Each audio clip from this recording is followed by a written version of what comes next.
Hello everybody and welcome. In this video I am going to show you how to change tips for your earbuds Cellularline FLICK.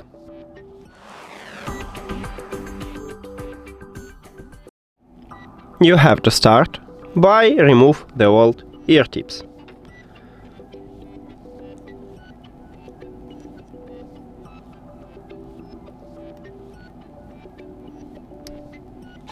Here we go. And now the second one.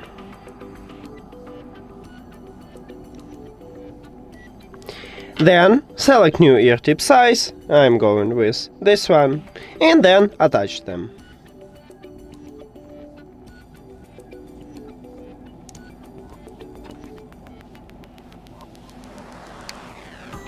Here we go, and the right one.